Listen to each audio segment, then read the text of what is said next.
નમસ્કાર દર્શક મિત્રો, ક્રાઇમ અટેક ન્યૂઝમાં આપનું હાર્દિક સ્વાગત છે। ભરૂચ જિલ્લાના જંબુસર તાલુકાના થણાવા ગામે national mission on natural farming અંતર્ગત એક મહત્વપૂર્ણ પ્રાકૃતિક કૃષિ તાલીમ કાર્યક્રમ યોજાયો। આ કાર્યક્રમ ભારત સરકાર અને ગુજરાત સરકારના સહયોગથી આયોજિત કરવામાં આવ્યો હતો। આ તાલીમમાં થણાવા, સંભા અને જંત્રાલ ગામના 150થી વધુ ખેડૂત ભાઈ બહેનો હાજર રહ્યા હતા। આ કાર્યક્રમનો મુખ્ય ઉદ્દેશ પ્રાકૃતિક ખેતીના સિદ્ધાંતો અને પદ્ધતિઓ વિશે જ્ઞાન આપવાનો હતો। તાલીમમાં કોણે માર્ગદર્શન આપ્યું? ડોક્ટર મહેન્દ્રભાઈ એમ પટેલ, કૃષિ વિજ્ઞાન કેન્દ્ર સાસવદ। તેમણે ખેડૂતોને પ્રાકૃતિક કૃષિના ફાયદાઓ અને આત્મા પ્રોજેક્ટ ભરૂચ દ્વારા મળતા સહયોગ વિશે વિસ્તૃત માહિતી આપી।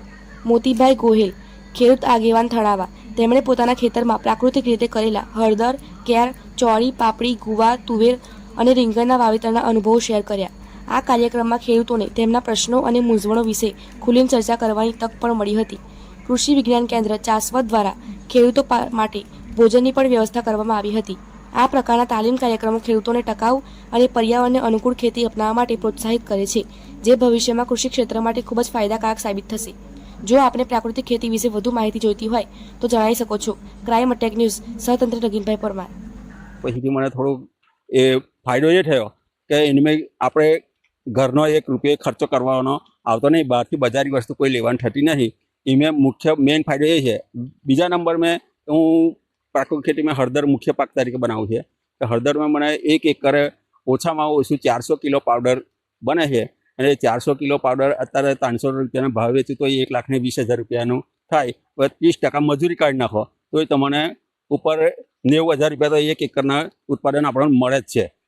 વત્તા મિશ્ર પાક તરીકે તમે ચોળી, વાલ, પાપડી અને બીજા કઠોળ પાક જે લો એ તો આપણે મજૂરી ખર્ચ એમ જ નીકળી જાય। એટલે મિશ્ર પાક પદ્ધતિમાં પણ આપણે કરવું પડે તો જ આ સુભાષભાઈ પાલેકર કૃષિનું સિદ્ધાંત પૂરો થાય। મારું નામ મહેન્દ્રભાઈ એમ પટેલ છે।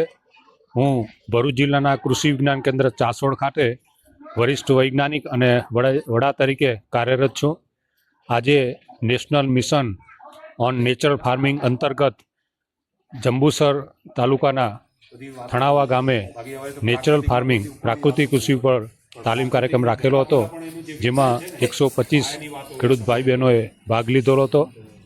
પ્રાકૃતિક કૃષિ અંતર્ગત જે 5 આયામ છે એ 5 આયામની તાલીમ આપવામાં આવેલી હતી અને ખેડૂતોએ રસપૂર્વક એમાં ભાગ લીધો છે અને સર્વે ખેડૂતોએ પ્રાકૃતિક કૃષિ અપનાવવા માટે તૈયારી બતાવેલી છે।